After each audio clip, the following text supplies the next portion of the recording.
Hello everyone. Last की class में हमने डिस्कस किया था ए सेक्सुअल रिप्रोडक्शन के बारे में। आज की क्लास में हम लोग बात करेंगे सेक्सुअल रिप्रोडक्शन के बारे में।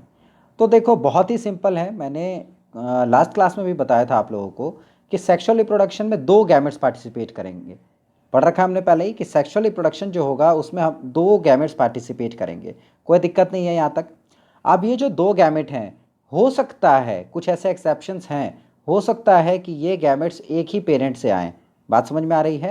हो सकता है ये गैमेट्स एक ही पेरेंट से आए, लेकिन मैक्सिमम में क्या होता है कि वो जो गैमेट्स हैं वो अलग अलग पेरेंट्स के आते हैं। बात समझ में आ रही है सबको? यानी दो इंडिविजुअल से आते हैं। तो देखो, ये डेफिनेशन है बहुत अच्छी सी कि sexual reproduction involves formation of male and female gamete. इसमें मेल और फीमेल गैमेट का इन्वॉल्वमेंट होता है either by the same individual, या तो वो दोनों गैमेट एक ही इंडिविजुअल से बने हों, और by different individual of opposite sex, या फिर वो डिफरेंट इंडिविजुअल से हो और दोनों का सेक्स जो है अपोजिट होगा। तो बहुत सिंपल है कि इसमें आपको दो गैमेट चाहिए। अब देखो, जो सेक्सुअल रिप्रोडक्शन है इसको एसेक्सुअल से अगर हम कंपेयर करेंगे तो ये कॉम्प्लेक्स है। क्यों कॉम्प्लेक्स है भाई, मैं आगे बताऊंगा। हमने देखो एसेक्सुअल रिप्रोडक्शन पढ़ा था तो बड़ा सिंपल वो प्रोसेस था, या तो सेल डिवाइड कर जाए, बर्डिंग हो जाए, बाइनरी फिजन, मतलब सब इतने सिंपल सारे प्रोसेसेस थे हमारे। लेकिन सेक्सुअल रिप्रोडक्शन क्या एक स्टेप वाइज मैनर, एक स्टेज वाइज मैनर में डिवाइड करता है। थोड़ा सा कॉम्प्लेक्स है ये, इलेबोरेट है, काफ़ी बड़ा है, काफ़ी जो है बहुत सारे प्रोसेस है, तो ऑब्वियसली इलेबोरेटेड है और स्लो है। क्यों? क्योंकि यहाँ सिर्फ एक सेल को डिवाइड नहीं करना, यहाँ पे बहुत सारी चीज़ें होने वाली हैं और बहुत इंटरेस्टिंग भी है ये, हम लोग इसको आगे पढ़ेंगे। दूसरी बात, हमने ए सेक्सुअल रिप्रोडक्शन में पढ़ा था कि जो ऑफ स्प्रिंग था वो एग्जैक्ट आइडेंटिकल था अपने पेरेंट के, यानी वो क्लोन था अपने पेरेंट का। बता था मैंने क्लोन क्या होता है, what is clone? Good. Morphologically और जेनेटिकली सिमिलर ऑर्गेनिजम्स को हम लोग क्लोन बोलते हैं, ये हमने पढ़ रखा है। तो इसमें आपको याद रखना है कि जो ऑफ स्प्रिंग्स होते हैं दे आर नॉट आइडेंटिकल, वो एग्जैक्ट आपके जो पेरेंट है उसके एग्जैक्ट कॉपी नहीं हो सकता है। तो सिंपल चीज़ है। तो सेक्सुअल रिप्रोडक्शन में आपको पहले पता होना चाहिए कि दो गैमेट्स पार्टिसिपेट करेंगे। ये कॉम्प्लेक्स, इलेबोरेट और स्लो प्रोसेस है। ऑफ स्प्रिंग जो है इसमें आइडेंटिकल नहीं होंगे। बात समझ में आ रही है यहाँ तक? बहुत सिंपल है। अब ये जो रिप्रोडक्शन है इसमें होता, ये जो पूरा आपका लाइफ साइकिल है ना, इसको डिवाइड कर सकते हैं हम लोग। एक आपका बर्थ हुआ, बर्थ होने के बाद आपने रिप्रोड्यूस किया एक पर्टिकुलर एज तक, एक पर्टिकुलर एज से वो रिप्रोडक्शन स्टार्ट होता है, पढ़ेंगे हम लोग क्या होता है। फिर आता है ओल्ड एज और फिर होता है डेथ। तो आपका लाइफ साइकिल एक तरह से हम लोग इसको क्रूड वे में डिवाइड कर सकते हैं कि birth, reproductive phase, old age and death. बात समझ में आ रही है? ये ग्रॉस एक डिवीज़न है। उसी में अब एक टर्म आता है जुवेनाइल फेज। ये मैंने लाइफ साइकिल इसीलिए बताया कि आपको समझ में आए कि जुवेनाइल फेज क्या होता है। इसी में एक टर्म आता है जुवेनाइल फेज। जुवेनाइल फेज में क्या है कि the period of growth and maturity, याद रखोगे, the period of growth and maturity, यानी इसमें कोई भी ऑर्गेनिज्म जो है वो ग्रो कर रहा है प्लस मेच्योर भी हो रहा है before the organism can reproduce sexually, यानी सेक्सुअल रिप्रोडक्शन से पहले एक टाइम लैग होता है जिसमें आप ग्रो करते हैं और मैच्योर होते हैं। उस उस फेज ऑफ लाइफ को आप बोलते हैं जुवेनाइल फेज। तो बहुत सिंपल है, क्या याद रखना है कि बर्थ, ये जो बर्थ हुआ, बर्थ और रिप्रोडक्टिव फेज के बीच का जो भी पार्ट हुआ उसको आप बोलते हैं जुवेनाइल फेज। याद रहेगा, बहुत सिंपल है। जैसे आपने कभी ऐसा देखा है कि बच्चा पैदा हुआ और तुरंत बच्चा पैदा कर दे, ऐसा होता है क्या? नहीं होता है। बच्चा पैदा होता है, उसके बाद एक पर्टिकुलर एज अटेन करनी होती है उसको, जिसके बाद वो सेक्सुअली रिप्रोड्यूस कर सकता है। बात सबको सुनाई दे रही है? जिसके बाद वो रिप्रोड्यूस कर सकता है। तो वही सिंपल बात है यहाँ पे कि बर्थ होगा, फिर रिप्रोडक्टिव फेज आएगा, फिर ओल्ड एज आएगी और फिर डेथ हो जाएगी। उसी में आपको याद ये रखना है कि जुवेनाइल फेज जो है, जुवेनाइल फेज का मतलब हुआ ये वो फेज है, ये वो पार्ट है आपके लाइफ का जिसमें आप बर्थ से लेके रिप्रोडक्टिव फेज तक जाने का जो टाइम है, जिसके दौरान आप ग्रो करते हैं और मैच्योर बनते हैं, इसी को बोलते हैं जुवेनाइल फेज। बहुत सिंपल है। अब इस जुवेनाइल फेज को प्लांट्स में स्पेशली हम लोग बोलते थे वेजिटेटिव फेज। देखो बाबू, ये नीट का आया हुआ क्वेश्चन है, नीट में क्वेश्चन ये आया हुआ है कि juvenile phase in plant is also known as vegetative phase. याद रहेगा, सिंपल है ये सब। खैर, अब यहीं पे कुछ इंपॉर्टेंट चीज़ें हैं जो मैंने अलग से पॉइंट्स लिखे हैं ताकि तुम्हारे एग्जाम में ये पॉइंट्स छूटे ना। जैसे कि एक बैम्बू का आपको एग्जाम्पल याद रखना है कि बैम्बू में याद ये रखना है आपको। देखो, प्लांट्स का, कुछ प्लांट्स ऐसे होते हैं जो सीजनल होते हैं कि एक पर्टिकुलर सीज़न में ही उनका फूल लगेगा, एक पर्टिकुलर सीज़न में ही उनका फ्रूट मिलेगा। जैसे मैंगो देख लो, मैंगो का एक पर्टिकुलर सीज़न है, उसी सीज़न में ही आता है। बात समझ में आ रही है? तो प्लांट्स जो है वो सीजनल भी होते हैं और कुछ होते हैं जो भाई हमेशा आपको हमेशा मिलेंगे। बात समझ में आ रही है? तो एक कुछ इसके एक्सेप्शंस है, कुछ प्लांट्स ऐसे होते हैं जो एकदम यूनिक फीचर होता है जिनका, जैसे कि बम्बू। बैम्बू का जो प्लांट होता है, बैम्बू में प्लांट बोल रहा हूँ, बैम्बू ट्री है प्लांट है, खुद बताना मुझे, कमेंट सेक्शन में बताना। बैम्बू जो होता है आपका, ये पूरे लाइफ साइकिल में, सोचो कितनी अजीब बात है, पूरे लाइफ साइकिल में एक बार फ्लावर करता है। बात समझ में आई? पूरे लाइफ साइकिल में बस एक बार फ्लावर करता है, ये अब समझ लो कितनी मतलब अलग बात है, ये नई सी बात है। और अगर नई सी बात है तो एग्जाम में पूछेंगे ही पूछेंगे वो। बात समझ में आ रही है? क्योंकि एग्जामिनर्स को पता है कि बच्चों को क्या नहीं आता, बच्चों को ये नहीं आता है, बच्चों को ये नहीं आता है, मतलब वो एग्जामिनर पूछेगा ही पूछेगा इस एग्जाम में।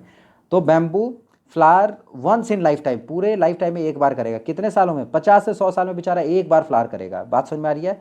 बात समझे कि नहीं समझे? ये बहुत इंपॉर्टेंट चीज़ है कि बैम्बू फ्लावर जो है वंस इन लाइफ टाइम। दूसरा इसी में एग्जाम्पल आपके सामने, स्ट्रॉबिलैंथस कुंथियाना, ये भी आपने देखा होगा, स्ट्रॉबिलैंथस कुंथियाना। सॉरी मेरी राइटिंग थोड़ी अच्छी है, कुछ ज़्यादा ही अच्छी है, तुम्हें पता ही है। धीरे धीरे जैसे जैसे आप डिग्रीज़ लेते जाते हो एमबीबीएस के बाद, वैसे वैसे आपकी राइटिंग उतनी सुधरती जाती है। तो उसी का ये एग्जाम्पल है कि मेरी राइटिंग इतनी अच्छी रह गई। तो एक एग्जाम्पल है स्ट्रॉबिलैंथस कुंथियाना। तो स्ट्रॉबिलैंथस कुंथियाना में आपको याद क्या रखना है, बहुत सिंपल है। स्ट्रॉबिलैंथस कुंथियाना, देखो हुआ क्या कि जो साउथ इंडिया है ना, साउथ इंडिया में जो पहाड़ है, एक पर्टिकुलर सीज़न में लोगों ने देखा, और इधर हाल फिलहाल में आया था, मुझे लगता है 2018 या 19 में आया था एक बार। पूरा जितना भी माउंटेन था वो ब्लू कलर का दिखने लगा। ब्लू कलर का क्यों दिखने लगा? क्योंकि वहाँ एक प्लांट ग्रो करता है, एक प्लांट ग्रो करता है जिसका नाम है स्ट्रॉबिलैंथस कुंथियाना। लेकिन उसका कलर कैसा है? उसका कलर है ब्लू, उसका कलर है ब्लू। तो तुम्हें इतना तो पता होगा कि ब्लू को नीला बोलते हैं, है ना? उसी फ्लावर को हम लोग हिंदी में बोलते हैं नीला कुरंजी। क्या बोलते हैं? नीला कुरंजी, नीला कुरंजी। बात समझ में आई? तो याद रखोगे स्ट्रॉबिलैंथस कुंथियाना जो है या फिर नीला कुरंजी जो है, ये वंस इन 12 ईयर, 12 साल में एक बार सिर्फ रिप्रोड्यूस करता है, मतलब फ्लावर करता है, सॉरी 12 साल में एक बार बस वो फ्लावर करता है। तो देखो दो एग्जाम्पल हमें मिले, एक मिला एग्जाम्पल बम्बू का जो थोड़े अलग टाइप के हैं और एग्जामिनर पूछेंगे ही इसको। एक हो गया आपका बैम्बू। बैम्बू में आपको याद रखना है कि भाई पूरे लाइफ साइकिल में एक बार बस बैम्बू जो है फ्लावर प्रोड्यूस करता है। दूसरा अपन को याद रखना है स्ट्रॉबिलैंथस कुंथियाना। स्ट्रॉबिलैंथस कुंथियाना का क्या है कि 12 साल में एक बार। सिंपल है, ईजी है, याद हो जाएगा।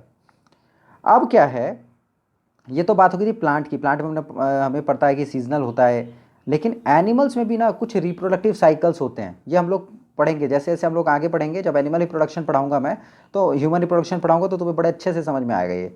अभी बस सुन लो। होता क्या है कि जो ओवरीज हैं या एसेसरी डक्ट हैं या हॉर्मोन्स हैं, सब हम लोग पढ़ने वाले हैं आगे, बिल्कुल घबराना नहीं, अभी बस सुनना है। जो ओवरीज हैं, ओविडक्ट है या हॉर्मोन्स हैं, इनमें कुछ साइक्लिकल चेंज आते हैं। मतलब एक साइकिल है जो घूमता है, वो क्या साइकिल है वो आगे हम लोग पढ़ने वाले हैं, बहुत आसान है। एक साइकिल है जो घूमता है, उस साइकिल के दौरान कुछ कुछ चेंजेस आते हैं। किस में? ओवरी में, किसी फीमेल के ओवरी में, ओविडक्ट में, हॉर्मोन्स का लेवल जो है ऊपर नीचे होता है, सब पढ़ने वाले हम लोग। यानी कहने का मतलब ये है कि और एनिमल्स में भी ना साइकिल्स रन करते हैं रिप्रोडक्शन के, रिप्रोडक्टिव फेज के दौरान ही। ऐसा नहीं है तुम पूरे टाइम प्रेग्नेंट हो सकते हो, एक पर्टिकुलर फेज है जिसमें आप प्रेग्नेंट होंगे, एक पर्टिकुलर फेज है जिसमें आप प्रेग्नेंट नहीं होंगे। बात समझ में आ रही है? समझ रहे हो? सिंपल है। नहीं भी समझ में आ रहा तो बिल्कुल घबराना नहीं है, क्योंकि आगे जब ह्यूमन रिप्रोडक्शन हम लोग पढ़ेंगे ना, तो इन सारी चीज़ों के पीएचडी बन चुके रहोगे तब तक तुम। मतलब इन सब में तुम्हारा एक भी क्वेश्चन गलत नहीं होगा, ये कन्फर्म रहना तुम। देखो मैं बायो बता रहा हूँ, इतना श्योर रहना कि 360 में से 340 नंबर कन्फर्म आएंगे। कितना भी तुम खराब पढ़ो, 360 में 340 नंबर कन्फर्म आएंगे। बस थोड़ी सी मेहनत तुम्हें करनी पड़ेगी। बात समझ में आ रही है? क्योंकि सारे क्वेश्चंस देखो हर साल एनसीईआरटी से वो पूछते हैं, हर साल रीट सेम क्वेश्चन पूछता है। तो सिंपल, जुवेनाइल फेज समझ में आ गया। तो बैम्बू में याद रखोगे, bamboo flower once in life time, strobilanthes kunthiana 12 साल में एक बार। तो कुछ साइक्लिकल चेंजेस होते हैं जो एनिमल्स में होते हैं, मतलब फीमेल्स में, फीमेल में ही होता है। एक जो कि प्रीमेट, प्रीमेट का मतलब क्या होगा? जो हमारी तरह मिलते जुलते हैं, जो हमारे पूर्वज कह सकते हो तुम लोग, हमसे मिलते जुलते, जैसे मंकी, एप्स और ह्यूमन तो खैर हम लोग हैं ही। जो प्रीमेट का मतलब क्या? जो हमसे मिलते जुलते हैं, ऐसा याद रखना है। सिंपल याद रखने का तरीका ये। अब तुम लोग में कुछ कहेंगे मैं थोड़ी लगता हूँ बंदर की तरह, तो देखो लगो चाहे ना लगो, प्रीमेट हो तुम, है ना? मतलब तुम्हारे प्रीमेट में आएंगे मंकी, एप आएंगे। बात समझ में आ रही है? तो प्रीमेट्स जो होते हैं उनमें जो वो रिप्रोडक्टिव साइकिल होता है, जिनमें ओवरी, एसेसरी डक्ट और हॉर्मोन्स में चेंज आता है, उस साइकिल को हम लोग बोलते हैं मेंस्ट्रुअल साइकिल। ज़रूर सुना होगा तुमने। उस साइकिल को हम लोग बोलते हैं मेंस्ट्रुअल साइकिल, और बहुत डिटेल में हम लोग इसको पढ़ने वाले हैं। और वहीं नॉन प्रीमेट्स में यही साइकिल अगर नॉन प्रीमेट्स में रन करे तो उसे हम लोग बोलते हैं ईस्ट्रस साइकिल। अच्छा, नॉन प्रीमेट में कौन से एनिमल आ गए, कौन से मैमल आ गए? तो नॉन प्रीमेट में देख लो, काव, काव तुमसे मिलता जुलता नहीं है ज़्यादा, शीप, रैट, डॉग, टाइगर, ये सब तुमसे ज़्यादा मिलते जुलते नहीं है। तो सिंपल याद रखना है, प्रीमेट्स एंड नॉन प्रीमेट्स।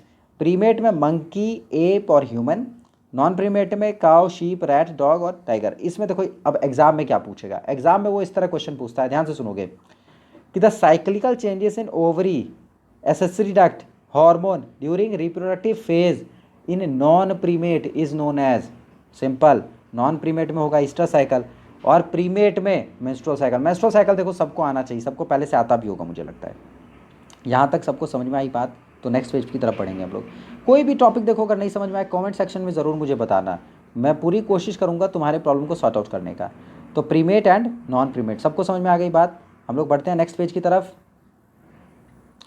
अब आते हैं हम लोग जो ब्रीडर्स हैं। कुछ एनिमल्स ऐसे होते हैं भाई सीजनल और कॉन्टिन्यूस वाला, सिंपल है, नाम से ही क्लियर है। सीजनल ब्रीडर का मतलब वो एनिमल्स, वो मैमल्स जो पूरे का मतलब जो है जब उनका एक नेचुरल कंडीशन होगा पूरे रिप्रोडक्टिव साइकिल में एक पर्टिकुलर टाइम पे ही, एक पर्टिकुलर सीजन पे ही वो रिप्रोड्यूस कर सकते हैं, है ना। और कॉन्टिन्यूस नाम से ही क्लियर है कि वो पूरे साल रिप्रोड्यूस कर सकते हैं, पूरे थ्रू आउट रिप्रोडक्टिव फेज वो रिप्रोड्यूस कर सकते हैं। तो सिंपल, सीजनल ब्रीडर मतलब एक पर्टिकुलर सीजन में ब्रीड करेंगे। कॉन्टिन्यूस ब्रीडर मतलब पूरे अपने रिप्रोडक्टिव फेज में वो ग्रो कर सकते हैं। Simple, seasonal breeder particular season में रिप्रोड्यूस करेंगे, कॉन्टिन्यूस ब्रीडर पूरे रिप्रोडक्टिव फेज में वो अपना ब्रीड कर सकते हैं। तो बहुत सिंपल है, समझ में आ रही है बात?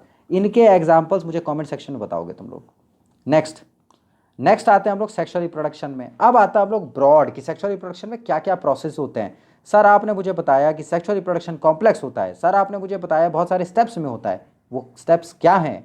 वो स्टेप्स तुम्हारे सामने हैं। सेक्सुअल रिप्रोडक्शन को हम लोग डिवाइड करते हैं 3 पार्ट्स में, ए, बी एंड सी। पहला पार्ट प्री फर्टिलाइजेशन, ध्यान से सुनते रहो सब समझ में आ जाएगा। प्री फर्टिलाइजेशन यानी फर्टिलाइजेशन के पहले का। दूसरा पार्ट फर्टिलाइजेशन, फर्टिलाइजेशन का मतलब पता ही होगा तुम लोगों को, 10th में ज़रूर पढ़ा होगा तुमने कि मेल और फीमेल गैमेट का जो फ्यूजन होता था जिससे जाइगोट बनता था उसको फर्टिलाइजेशन बोलते थे। याद है? पक्का याद होगा ये। मेल और फीमेल गैमेट का फ्यूजन जिससे जाइगोट बनता था उसको बोलते थे हम लोग फर्टिलाइजेशन। तो सेक्सुअल रिप्रोडक्शन के 3 फेजेस हुए, पहला प्री फर्टिलाइजेशन, दूसरा फर्टिलाइजेशन, तीसरा पोस्ट फर्टिलाइजेशन। फर्टिलाइजेशन से पहले के जो इवेंट्स हुए उनको बोलेंगे प्री फर्टिलाइजेशन। फर्टिलाइजेशन तो प्रॉपर हो ही गया, और पोस्ट फर्टिलाइजेशन मतलब फर्टिलाइजेशन के बाद का इवेंट। अब आप सिंपली सोच के बताओ कि फर्टिलाइजेशन में क्या हो रहा है कि मेल और फीमेल गैमेट का फ्यूजन हो रहा है, दोनों आके मिल रहा है। यानी कि इस फेज से पहले, दोनों के फ्यूजन से पहले दोनों का बनना जरूरी है। बात समझ में आई? दोनों का बनना जरूरी है, प्लस उन दोनों को एक साथ आना ज़रूरी है। बात समझ रहे हो कि नहीं? फर्टिलाइजेशन से पहले तुम्हें उन दोनों गैमेट्स को बनाना ज़रूरी है, और उन दोनों जब वो बन गए दोनों, तो दोनों को पास लाओगे तभी तो दोनों फ्यूज़ करेगा। मेल गैमेट अलग बनता है, फीमेल गैमेट अलग बना, दोनों जब तक पास नहीं आएगा, दोनों जब तक एक साथ नहीं आएगा तब तक फर्टिलाइजेशन होगा नहीं होगा। तो इसीलिए फर्टिलाइजेशन से पहले 2 प्रोसेसेस रह जाते हैं, एक होता है गैमेटोजेनेसिस, दूसरा होता है गैमेट ट्रांसफ़र। बात समझ में आई? फर्टिलाइजेशन से पहले 2 प्रोसेसेस होते हैं, एक होता है गैमेटोजेनेसिस, दूसरा होता है गैमेट ट्रांसफ़र। तो गैमेटोजेनेसिस का मतलब क्या हुआ, सिंपली समझेंगे हम लोग इसको। गैमेट, गैमेट का मतलब पता ही है, जो रिप्रोडक्टिव सेल होता है तुम्हारा, जो जर्म सेल होता है, वो गैमेट, गैमेटो नाम से, नाम पे आओ ध्यान से, गैमेटो मतलब गैमेट, जेनेसिस मतलब टू जेनरेट या टू प्रोड्यूस, यानी वो प्रोसेस जिससे गैमेट प्रोड्यूस हो, ये जिससे गैमेट जनरेट हो, उस प्रोसेस को अगर मैं गैमेटोजेनेसिस बोल दूं तो तुम्हें कोई दिक्कत नहीं आनी चाहिए। बात समझे? गैमेटोजेनेसिस का मतलब वो प्रोसेस जिसे गैमेट जनरेट, गैमेट आखिर बनेगा ना कहीं से भी, और वो पूरा बहुत आसान है, बहुत अच्छा से हम लोग इसको पढ़ने वाले हैं आगे। ये चैप्टर एक्चुअली क्या है ना, तुम्हारे आगे के जो 2-3 चैप्टर्स हैं ना, उन सारों का ये बेसिक है। तो इसमें बस थोड़ा थोड़ा सा तुम्हें बस नाम पता होने चाहिए सबके, बाकी तो हम लोग डिटेल में बहुत पढ़ने वाले हैं, सब याद होगा तुम्हें। तो पहला हो गया गैमेटोजेनेसिस, दूसरा आता है गैमेट ट्रांसफर, फिर फर्टिलाइजेशन, और फिर पोस्ट फर्टिलाइजेशन। पोस्ट फर्टिलाइजेशन में क्या होगा, दोनों सेल आगे फ्यूज करके जाइगोट बनेगा, पहला पता है हमें। तो पहला बन गया जाइगोट, और जाइगोट के बनने के बाद वो बनाएगा एम्ब्रियो, जो कि मैच्योर ऑर्गेनिज्म में बनेगा। ये सब पढ़ेंगे हम लोग, सब समझ में आएगा। ये चैप्टर बस एक ओवरव्यू है। तुम अभी ऐसा इमेजिन करो कि नीचे बहुत सारे लोग हैं और तुम बस एयरप्लेन से उड़ के जा रहे हो, अभी बस नीचे देख के एक झलक मार के जा रहे हो कि हाँ नीचे कहाँ पे बड़ी लेक है, कहाँ पे स्टेडियम है। उसके बाद हम लोग नीचे पैदल जाने वाले हैं, मतलब एक एक जितनी चीज़ें अभी हमने पढ़ी ना उन सबको डिटेल में अच्छे से पढ़ने वाले हैं। बात समझ रहे हो? तो पहला प्रोसेस मैंने बताया गैमेटोजेनेसिस होता है, सॉरी, पहला प्रोसेस जो है वो होता है गैमेटोजेनेसिस। गैमेटोजेनेसिस में क्या है आपको, तो आप सिंपल से देखो, यहाँ ध्यान से देखो। गैमेटोजेनेसिस मतलब फॉर्मेशन ऑफ टू गैमेट, दो गैमेट बनता है, मतलब गैमेट बनने के प्रोसेस को गैमेटोजेनेसिस बोलते हैं। और गैमेट दो तरह का होता है, एक होता है मेल गैमेट, एक होता है फीमेल गैमेट, कोई कंफ्यूजन नहीं। एक होगा मेल गैमेट, एक होगा फीमेल गैमेट। हमने पढ़ा है सेक्सुअल रिप्रोडक्शन का मतलब ये है कि दो गैमेट होने चाहिए, एक मेल एक फीमेल, एक मेल एक फीमेल, याद रहेगा। अब देखो ये जो गैमेट है ना, गैमेट हैप्लॉइड होता है, हमने पढ़ रखा है सेल डिवीजन में कि गैमेट हैप्लॉइड होता है। अब ये जो गैमेट होता है, ये गैमेट या तो दिखने में एक जैसा हो, जैसे मान लो एक गैमेट ये है और दूसरा गैमेट भी ऐसा ही है, सॉरी, मतलब दोनों गैमेट एक ही जैसे हैं। अगर दोनों गैमेट दिखने में एक जैसे हैं, उनको अगर मैं होमो का मतलब होता है एक जैसे, उनको अगर मैं होमो गैमेट्स बोल दूं तो कोई दिक्कत है क्या? अगर दोनों गैमेट एक जैसे हैं, उनको अगर मैं होमो गैमेट बोल दूं, कोई दिक्कत है आ रही है क्या इसमें? अच्छा, हो और आइसो गैमेट बोल दूं तो क्या दिक्कत है? यानी अगर गैमेट दिखने में एक जैसे हैं, उनको मैं होमो गैमेट या आइसो गैमेट बोल दूं तो कोई दिक्कत आ रही है आप लोगों को? होमो गैमेट मतलब एक जैसे गैमेट है दिखने में, आइसो गैमेट मतलब एक जैसे गैमेट दिखने में। एग्जाम्पल इसका पूछा जाता है आपके एग्जाम में, तो एग्जाम्पल आप याद रखोगे आइसो गैमेट का क्लैडोफोरा, याद रखोगे। क्लैडोफोरा का जो गैमेट है वो एक जैसा हो दिखता है, मतलब एकदम आइसो गैमेट है। बात समझ में आ रही है? तो होमोजाइगेट में आप याद रखोगे, होमोजाइगेट का मतलब होमोगैमेट, सॉरी बार बार मैं जाइगोट बोल रहा हूँ। होमोगैमेट का मतलब हो गया कि ये सिमिलर अपीयरेंस के होंगे, एग्जाम्पल क्लैडोफोरा।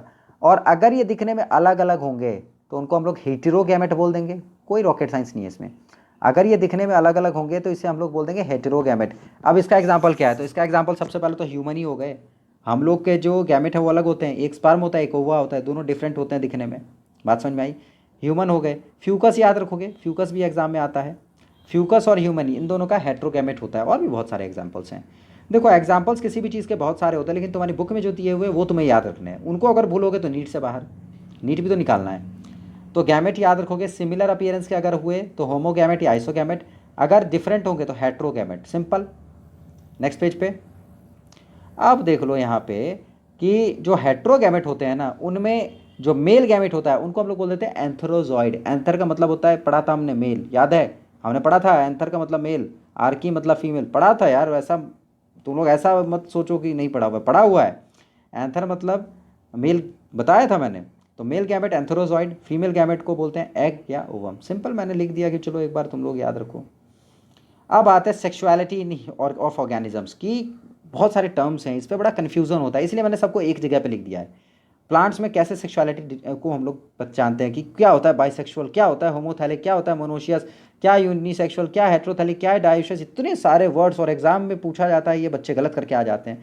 मुझे बड़ी तकलीफ होती है यार, इतने सिंपल क्वेश्चन तुम लोग गलत करके आते हो। तो देखो ध्यान से सुनो, बाइसेक्सुअल, होमोथैलिक और मोनोशियस, ये तीनों वर्ड एक ही हैं, पहले ये याद रखो। ऐसे एग्जाम में एमसीक्यू ऐसे ही सॉल्व होगा। बाइसेक्सुअल, मोनोथैलिक, सॉरी होमोथैलिक और मोनोशियस, ये तीनों एक ही वर्ड है, एकदम याद रखना, एकदम गांठ बांध लो। बाइसेक्सुअल, बार बार बोल रहा हूँ मैं, बाइसेक्सुअल, होमोथैलिक एंड मोनोशियस, तीनों एक ही वर्ड है। इसको मैंने याद रखा था BHM। होमो और हेट्रो में कन्फ्यूजन होता है, लेकिन यहाँ देखोगे ओ बार बार आ रहा है, तो ऐसे ही याद रखना है। ये बाइसेक्सुअल, होमोथैलिक एंड मोनोशियस, ये तीन वर्ड हैं, बाइसेक्सुअल, होमोथैलिक एंड मोनोशियस। इन तीनों वर्ड का एक ही मतलब, और वो मतलब क्या है कि दोनों मेल और फीमेल जो स्ट्रक्चर्स हैं वो अगर एक ही प्लांट में हो, ध्यान से सुनोगे, मेल और फीमेल पार्ट अगर एक ही प्लांट में हो तो उसे हम बोलते हैं बाइसेक्सुअल, उसे हम बोलते हैं होमोथैलिक, उसे हम बोलते हैं मोनोशियस। याद रखोगे, मेल और फीमेल पार्ट अगर एक ही प्लांट में हो, ध्यान से सुनो, मेल और फीमेल पार्ट अगर एक ही प्लांट में हो तो उसे हम बोलेंगे बाइसेक्सुअल, उसे हम बोलेंगे होमोथैलिक, उसे हम बोलेंगे मोनोशियस। याद रहेगा, सिंपल, बहुत सिंपल है। एग्जाम्पल्स इसके, तो एग्जाम्पल्स देखो एग्जाम में आए हुए, तो एग्जाम्पल्स इसके सारे सी से याद रख लो। क्या क्या? ककरबिट, शीशे, कोकोनट, शीशे, शीशे, कैरा, वेरी गुड। ककरबिट, कोकोनट, कैरा, सिंपल, शीशे, सारे सारे शीशे हैं। तब देखो कैसे इसको याद रखा, बहुत सिंपल है कि मेल और फीमेल गैमिट अगर सेम प्लांट पे हो, सी सेम, ऐसे याद रखा। देखो एस से सेम आ रहा है, ध्यान से सुनोगे, एस से सेम लग रहा है बोलते हुए, सेम, तो इसके सारे एग्जांपल्स किससे हुए? सी से। ये निमोनिक है, याद रखने का। ककरबिट, कोकोनट एंड कैरा। एग्जाम्पल मतलब अगर मेल और फीमेल स्ट्रक्चर्स दो हैं सेम प्लांट पे होंगे तो उसको अपन बोलेंगे बाइसेक्सुअल, उसको अपन बोलेंगे होमोथैलिक, उसको अपन बोलेंगे मोनोशियस। लेकिन अगर ये डिफरेंट प्लांट पे होंगे, अगर मेल और फीमेल पार्ट डिफरेंट प्लांट पे होंगे तो हम लोग उसे बोलेंगे इन तीनों का उल्टा, बाइसेक्सुअल का उल्टा यूनिसेक्सुअल, होमोथैलिक का उल्टा हेट्रोथैलिक, मोनोशियस का उल्टा डायोशियस। कितना सिंपल है। मतलब दोनों याद कभी नहीं करना, दोनों याद करोगे कंफ्यूज करोगे। ये तीन याद रखो बस, BHM बाइसेक्सुअल, होमोथैलिक, मोनोशियस। ये तीन याद रखोगे, ये तीन याद नहीं रखना है। ये तीन याद रखोगे तो ये आराम से खुद ही सोच के बता दोगे ना इसका उल्टा। बात समझ में आ रही है? ये कन्फ्यूजन कम करने के लिए मैं बता रहा हूँ, याद रखने का तरीका है। क्योंकि अगर तुम 6 याद रखोगे एग्जाम में ऐसा खिचड़ी पकेगा, तुम्हें यहाँ कन्फ्यूज़न नहीं होगी लेकिन एग्जाम में बहुत कन्फ्यूज़न होगी। इसीलिए ये मेरा ट्रिक है, मैं इसको हमेशा ऐसे ही याद रखता था कि बाइसेक्सुअल, होमोथैलिक, मोनोशियस। बस याद रखना है कि ये सेम प्लांट पे होंगे, एस से सेम प्लांट पे। तो एग्जाम्पल होगा सी से ककरबिट, कोकोनट एंड कैरा। तो एग्जाम्पल इसके हो गए तीनों सी से, लेकिन इसके ऐसा नहीं है भाई, इसका अलग है। इसका क्या है? पपाया, डेट पाम और मर्चेंटिया। ये तीनों याद रखोगे, पपाया, डेट पाम, मर्चेंटिया। अब अगर किसी प्लांट में जो उसका यूनिसेक्सुअल, मतलब एक कोई प्लांट है उसमें सिर्फ मेल पार्ट है, इसका मतलब यही ना हुआ कि मेल और फीमेल पार्ट, फीमेल जो है वो डिफरेंट प्लांट होगा। मतलब एक प्लांट ऐसा होगा जिसमें सिर्फ मेल होगा, एक प्लांट ऐसा होगा जो सिर्फ फीमेल होगा। पढ़ा है हमने, पढ़ा है। ये प्लांट के बदले इसको फ्लावर याद रखो, ये थोड़ा मिस्टेक है, इसको फ्लावर याद रखो कि अगर कोई एक फ्लावर है जिसमें सिर्फ और सिर्फ मेल गैमेट है और कोई एक फ्लावर है जिसमें सिर्फ और सिर्फ फीमेल गैमेट है, ऐसे याद रखोगे इसको। कोई फ्लावर है जिसमें सिर्फ और सिर्फ मेल गैमेट है और कोई फ्लावर है जिसमें सिर्फ फीमेल गैमेट है। तो वो फ्लावर जिसमें सिर्फ मेल प्रेजेंट हो उसको बोलेंगे स्टेमिनेट, स्टेमन से याद रखना है इसको। और जो जिसमें सिर्फ फीमेल पार्ट हो उसको बोलेंगे पिस्टिलेट। बहुत सिंपल है। वैसा फ्लावर जिसमें सिर्फ और सिर्फ मेल गैमेट है उसको बोलेंगे स्टेमिनेट, सिर्फ और सिर्फ मेल पार्ट है उसको बोलेंगे स्टेमिनेट, और सिर्फ अगर फीमेल पार्ट है तो बोलेंगे पिस्टिल। क्योंकि हमें पता है स्टेमन मतलब मेल। पढ़ा हम जो आगे का चैप्टर उसमें हम लोग बहुत डिटेल में इस पर बात करने वाले हैं। और जो फीमेल है उसको पिस्टिल बोलते हैं, सब याद होगा तुम लोगों को। अब आते हैं एनिमल्स में भी सेम ऐसा ही। एनिमल्स में भी यूनिसेक्सुअल एंड बाइसेक्सुअल। यूनिसेक्सुअल का एग्जांपल हो गया कॉकरोच, बाइसेक्सुअल का अर्थवॉर्म। पहले से ही पता होगा ये, मतलब जो हम लोगों ने चैप्टर पढ़ा था एनिमल वाला एक था ना, स्ट्रक्चर ऑफ एनिमल्स वाला, तो उसमें सब दिया हुआ है। अब क्या है कि जो डाइप्लॉइड ऑर्गेनिजम्स है, जैसे हम लोग तो डाइप्लॉइड सेल होता है, हमें सेल डिवीजन में हमने पढ़ा था कि हमारे सारे सेल डाइप्लॉइड होते हैं एक्सेप्ट गैमेट। हमारा सारा सेल डाइप्लॉइड होगा एक्सेप्ट हमारे गैमेट। हमारा जो गैमेट है वो होता है हैप्लॉइड। मान लो मेरे अंदर 46 क्रोमोजोम है, मैं हमेशा बोलता हूँ 46 नहीं बोलना है, कितना बोलना है? 23 पेयर। मान लो मेरे अंदर 23 पेयर क्रोमोजोम है, तो 23 पेयर अगर मेरे पास है इसका मतलब है मेरे 23 आए हैं मेरे मदर से, मेरे 23 आए हैं मेरे फादर से, और मेरे अंदर टोटल कितने हैं? 23 पेयर। लेकिन मेरा जो गैमेट प्रोड्यूस होगा, मेरा जो स्पर्म प्रोड्यूस होगा, उसमें कितने क्रोमोजोम होंगे? तो सिर्फ 23, क्योंकि उस स्पर्म में ओवा के भी तो ऐड होंगे आगे चल के, जो न्यू वन जो होगा उसमें 46 क्रोमोजोम होंगे। बात समझ में आई? कहने का मतलब यह है कि जो स्पर्म होता है उसमें सिर्फ 23 गैमेट हैं, यानी जो 23 क्रोमोजोम्स हैं। यानी जो हमारा गैमेट होता है वो हैप्लॉइड होता है और हमारा जो मेन बॉडी होता है वो डाइप्लॉइड होता है। मैंने बताया था पहले भी तुम लोगों को, जो ऑर्गेनिजम्स हमारी तरह हैं, जो हायर ऑर्गेनिजम्स हैं, उनका मेन बॉडी जो है वो डाइप्लॉइड होता है, उनके गैमेट्स यूजुअली हैप्लॉइड होते हैं। याद रखोगे। तो अब ये जो डाइप्लॉइड है इसको हाइप्लॉइड बनाना है, ये जो डाइप्लॉइड है इसको हैप्लॉइड बनाना है, तो कौन सा ऐसा प्रोसेस हो जिससे ऐसा कर सकते हैं? Very good. कौन सा प्रोसेस बोले? माइटोसिस। माइटोसिस से ऐसा हो सकता है क्या कि क्रोमोजोम नंबर जो है रिड्यूस हो जाए? मतलब किसी में अगर 46 क्रोमोजोम है वो 23 हो जाए, ऐसा माइटोसिस में होता है क्या? नहीं। Very good. हमने पढ़ा है कि माइटोसिस सिर्फ और सिर्फ इक्वेशनल डिवीज़न है, यानी उसमें टोटल क्रोमोजोम नंबर हमेशा सेम रहता है। अगर 46 क्रोमोजोम है डिवीज़न से पहले तो डिवीज़न के बाद भी 46 ही रहेंगे। लेकिन मियोसिस में क्या होता है कि क्रोमोजोम नंबर हाफ होता था। गुड। 46 क्रोमोजोम अगर थे तो यहाँ पे हो जाते हैं 23 क्रोमोजोम्स। याद रखोगे। तो वो सेल जिनमें सेल डिवीज़न होगा, ध्यान से सुनोगे, वो सेल जिसमें मियोसिस होगा, जिसकी वजह से गैमेट प्रोड्यूस होगा। ऐसा तो नहीं है पूरे सेल में मेरे डिवीज़न हो, पूरे सेल में मियोसिस होगा, पूरे बॉडी से मेरे स्पर्म बनता है, ऐसा तो नहीं है। मेरे बॉडी में एक पर्टिकुलर सेल है जो डिवाइड करेगा तो स्पर्म बनेगा। ऐसा तो नहीं है मेरा फिंगर भी डेली डिवाइड कर रहा है, मेरा जो जीआई ट्रैक्ट है उसके भी सेल्स डेली डिवाइड कर रहे हैं, लेकिन क्या वो गैमेट बनाएंगे? बिल्कुल नहीं। गैमेट वहीं बनेगा जहाँ पे मियोसिस होगा, और वो जो मियोसिस करने वाला सेल है वो एक स्पेशलाइज सेल होता है। बात समझ में आ रही है? और उस स्पेशलाइज्ड सेल को हम लोग बोलते हैं मियोसाइट। क्या बोलते हैं? मियोसाइट। बहुत सिंपल नाम है। मियो से लगेगा मियोसिस, और साइट मतलब सेल, यानी ऐसा सेल जो मियोसिस करने वाला हो, ऐसा सेल जो मियोसिस करने वाला हो। अच्छा, इसको मैं गैमेट मदर सेल बोल दूँ तो कोई दिक्कत है? क्यों? क्योंकि गैमेट आगे चल के गैमेट बनाने वाला है, यानी ये गैमेट की माँ है एक तरह से, तो उसको बोल दिया हमने गैमेट मदर सेल। तो सिंपल, डाइप्लॉइड ऑर्गेनिज्म में जो मियोसाइट होता है वो मियोसिस बनाएगा और मियोसिस से गैमेट बनेगा। अच्छा, ये मियोसाइट डाइप्लॉइड होगा या हैप्लॉइड? कमेंट सेक्शन में बताओ जल्दी। ये डाइप्लॉइड होगा या हैप्लॉइड? कमेंट सेक्शन में बताओ। चलो आगे बढ़ते हैं। अब आता है word gamete transfer. Gamete transfer में क्या होता है कि भाई एक एक जो आपने बनाया गैमेट, उसको दूसरी जगह तक पहुंचा देना है। कैसे पहुंचाना है, ये आगे के चैप्टर्स में हम लोग पढ़ेंगे। फिर आता है फर्टिलाइजेशन। तो फर्टिलाइजेशन में आप याद रखो कि this is the most vital step, सबसे इंपॉर्टेंट स्टेप अगर सेक्सुअल रिप्रोडक्शन का है तो वो है फर्टिलाइजेशन। फर्टिलाइजेशन के साथ एक और वर्ड आता है सिंगैमी। सिंगैमी का मतलब हुआ, गैमी मतलब गैमेट, सिन मतलब फ्यूज करना, मिलना। सिनगैमी का मतलब हो गया फ्यूजन ऑफ गैमेट, यानी गैमेट अगर आके एक दूसरे से मिल जाए उसको बोलेंगे सिनगैमी। दोनों सेम है क्या? फर्टिलाइजेशन और सिनगैमी बहुत हद तक दोनों सेम है। क्या डिफरेंस है? Comment section. दूसरा वर्ड आता है पार्थेनोजेनेसिस। पार्थेनोजेनेसिस का मतलब क्या हुआ? तो सिंपल, पार्थेनोजेनेसिस में हमने याद पढ़ा था मॉर्फोलॉजी में कि पार्थेनोकार्पिक फ्रूट, ऐसा फ्रूट जो कि विदाउट फर्टिलाइजेशन बने। तो वैसा ही ऐसा गैमेट जो फीमेल गैमेट ही ऐसा, मतलब फीमेल गैमेट जो होता है ना वही ग्रो कर जाता है, फीमेल गैमेट में ही डेवलपमेंट होकर वही न्यू ऑर्गेनिज्म बन जाता है। कोई फर्टिलाइजेशन की ज़रूरत नहीं है, कोई इसमें किसी भी चीज़ की ज़रूरत नहीं है। बात समझ में आई? सिर्फ फीमेल गैमेट है वही डेवलप करके बन जाता है न्यू ऑर्गेनिज्म बिना किसी फर्टिलाइजेशन के। सोचो ऐसा भी होता है, ऐसा हम लोग लैब में करवाते भी हैं जानबूझ के। बहुत सारा फायदा है, पढ़ेंगे हम लोग आगे के चैप्टर्स में, बहुत डिटेल में पढ़ने वाले हैं। अभी के लिए पढ़ो पार्थेनो, जैसे पार्थेनोकार्पी फ्रूट था वैसे ही पार्थेनोजेनेसिस, कि न्यू ऑर्गेनिज्म बन गया किसके बिना? बिना फर्टिलाइजेशन के। किससे? फीमेल गैमेट से। Example, रोटिफर, honey bee, bird and lizard. Honey bee का इंपॉर्टेंट चक्कर है, ये आगे पढ़ेंगे हम लोग।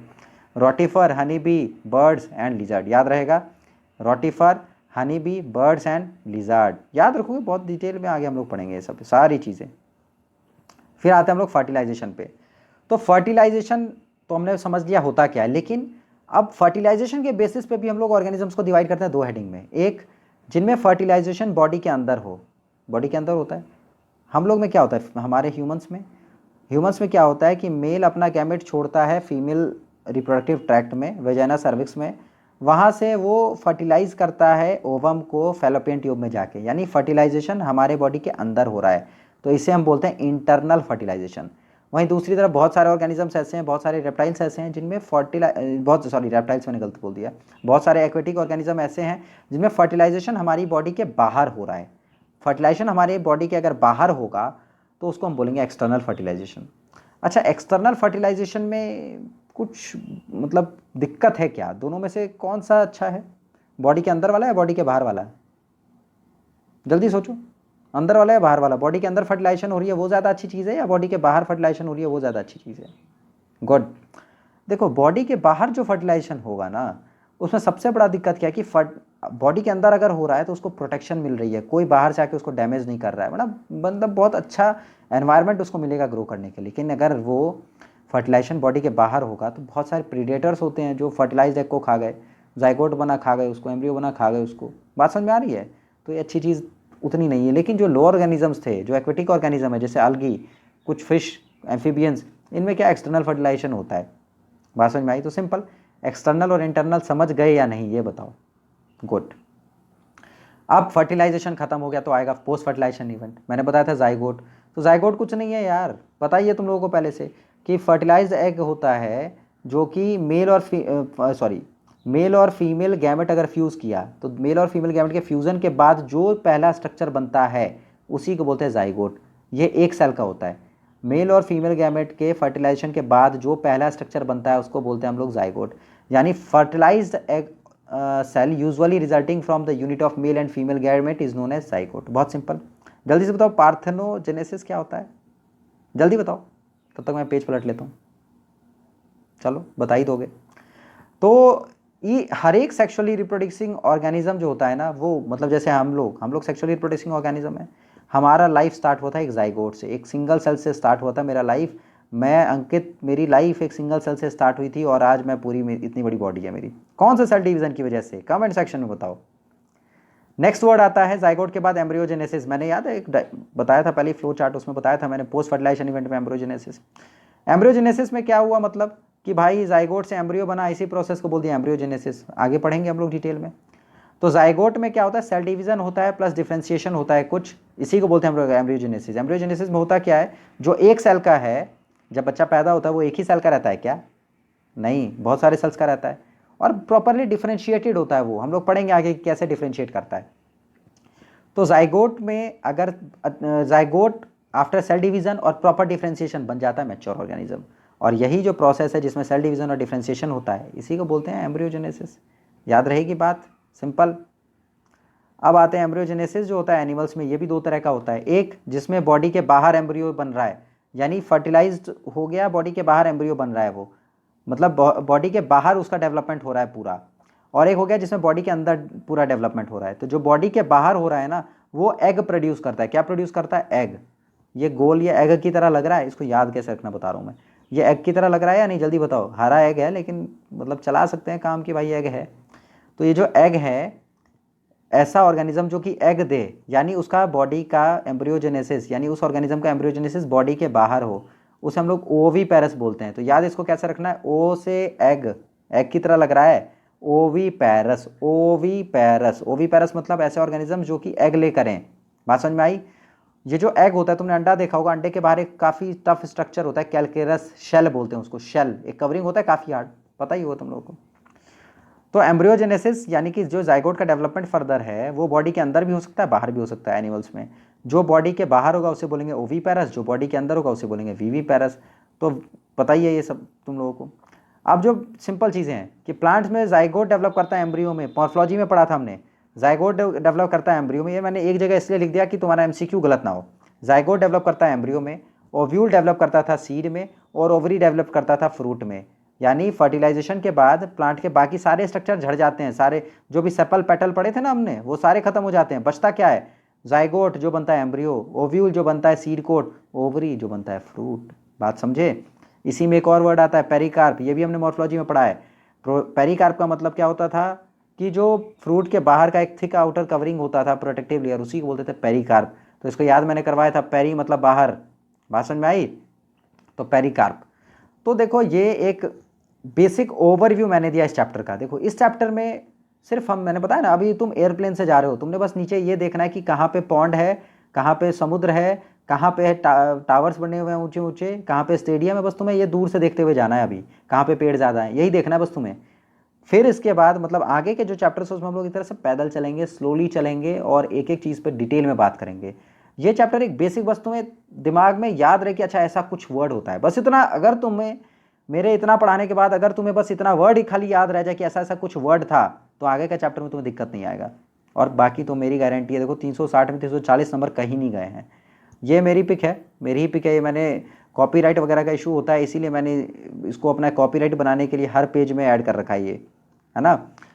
तो ये मेरी ही पिक है, एक पेशेंट को हम लोग ऑपरेट कर रहे थे तब। देखो यहाँ तक की जर्नी बहुत आसान नहीं रही है मेरी, है ना, लेकिन ये भी बात है कि बहुत मुश्किल भी नहीं रही है। बात समझ में आ रही है? बहुत आसान नहीं है तो बहुत मुश्किल भी नहीं है। एक प्रॉपर माइंडसेट के साथ, एक पॉजिटिव माइंडसेट के साथ, एक प्रॉपर डायरेक्शन में मेहनत करनी होती है। और अगर उतनी मेहनत करोगे तो डेफिनेटली यहाँ आओगे ही तुम लोग। कोई बहुत बड़ी बात नहीं है, ऐसा नहीं है कि एमबीबीएस करके तुम बहुत कुछ कर लोगे, बहुत कुछ अलग ही तुम्हारे मतलब सींग निकल जाएंगे, कुछ अलग नहीं, कुछ नहीं। लेकिन तुम जो लोगों के लिए चीज़ें करोगे वो बहुत बड़ी होती है। तुम एक छोटा सा ऑपरेशन करोगे और लोगों का लाइफ बहुत ज़्यादा चेंज हो जाने वाला है। बात समझ में आई? पेशेंट आएंगे तुम्हारे पास दर्द से परेशान, तुम एक माइनर प्रोसीजर करोगे और वो पूरी तरह ठीक हो जाएंगे। वो जो सेटिस्फैक्शन है, वो सेटिस्फैक्शन शायद मुझे लगता है किसी और प्रोफेशन में नहीं मिलता है। बात समझ में आ रही है? तो मैंने एक कोशिश की एक छोटा सा आइडिया तुम्हें देने का। इसमें बस ये चार्ट तुम्हें सबसे इंपॉर्टेंट है, याद रखना। ये वाला चार्ट सब कुछ बता रखा है मैंने। Pre fertilisation, fertilisation, post fertilisation. Pre fertilisation में गैमेटोजेनेसिस, गैमेट ट्रांसफर, फर्टिलाइजेशन पता ही है, और पोस्ट फर्टिलाइजेशन में जाइगोट और एम्ब्रियोजेनेसिस। और जितना भी मैंने बताया, देखो ये नोट का मैं पीडीएफ लिंक में शेयर कर दूंगा, ताकि तुम लोग पीडीएफ ही डाउनलोड करो, पढ़ो, देखो। और चाहते हो अगर कि और भी बच्चे इससे फ़ायदा करें या और भी बच्चों को बेनिफिट्स हों, कंपटीशन में ऐसा नहीं चाहना होता कि भाई मुझे बस आए दूसरे को ना आए। पॉजिटिवली बढ़ो कि उसको भी आए मुझे भी आए और उसके बाद भी मेरे नंबर ज़्यादा आए। वो कैसे होगा? वो ऐसे होगा कि उससे ज़्यादा मेहनत मैं करूँ, ज़्यादा बार रिवाइज़ मैं करूँ, ताकि जो उसे आता है वो तो मुझे आई, जो उसे नहीं भी आता है वो भी मुझे आए, लेकिन पॉजिटिव कंपटीशन के साथ। बात समझ में आई? किसी की बुक चुरा के तुम कुछ नहीं कर सकते, नॉलेज चुराओ। नॉलेज कैसे चुराओगे? खुद की बुक है उसको पढ़ते रहो बार बार, नॉलेज आएगी आएगी तुम्हारे अंदर। बात समझ में आई?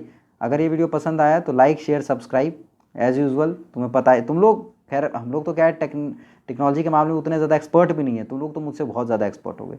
चलो फिर नेक्स्ट लेक्चर में हम लोग बात करते हैं।